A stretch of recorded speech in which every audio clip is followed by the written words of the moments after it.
வணக்கம். சோழ பேரரசின் மாமன்னன் ராஜேந்திர சோழன் பிறந்த ஆடி திருவாதிரை பெருவிழா 23ஆம் தேதியிலிருந்து 5 நாள் அரசு விழாவாக கொண்டாடப்பட உள்ளது.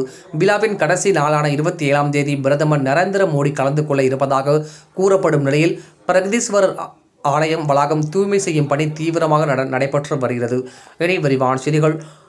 சோழ பேரரசின் மாமன்னன் ராஜேந்திர சோழன் கங்கை வரை படையெடுத்து சென்று அதில் வெற்றி பெற்றதன் நினைவாக அரியலூர் மாவட்டத்தில் உள்ள கங்கை கொண்ட சோழபுரத்தை சோழ பேரரசின் தலைநகராக நிர்மாணித்து அதில் சோழர்களின் கட்டிடக்கலைக்கு எடுத்துக்காட்டாக விளங்கும் பிரகதீஸ்வரர் ஆலயத்தையும் நிர்மாணித்தார்.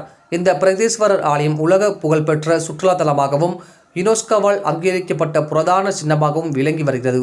இந்நிலையில் ராஜேந்திர சோழன் பிறந்த நாளான ஆடி திருவாதிரை இம்மாதம் 23ஆம் தேதியிலிருந்து 5 நாள் விழா அரசு விழாவாக கொண்டாடப்பட உள்ளது.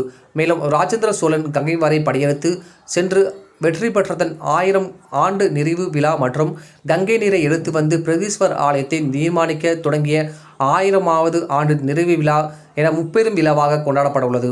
இதனை ஒட்டி பிரகதீஸ்வரர் ஆலயம் வளாகம் முழுவதும் தூய்மை செய்யும் பணி தீவிரமடைந்துள்ளது. ஆலயத்தின் கோபுர கலசங்கள், ஆலய சுவர்கள், ஆலய சுவற்றில் தீட்டப்பட்டுள்ள அரிய சிலை வடிவங்கள் என அனைத்தையும் தூய்மை செய்யும் பணியில் தொழிலாளர்கள் ஈடுபட்டுள்ளனர். ஆலய வளாகத்தில் வளர்ந்துள்ள முட்செடிகள் அகற்றி பூச்செடிகள் மற்றும் அலங்கார செடிகளை கவாத்து செய்யும் பணியும் நடைபெற்று வருகிறது.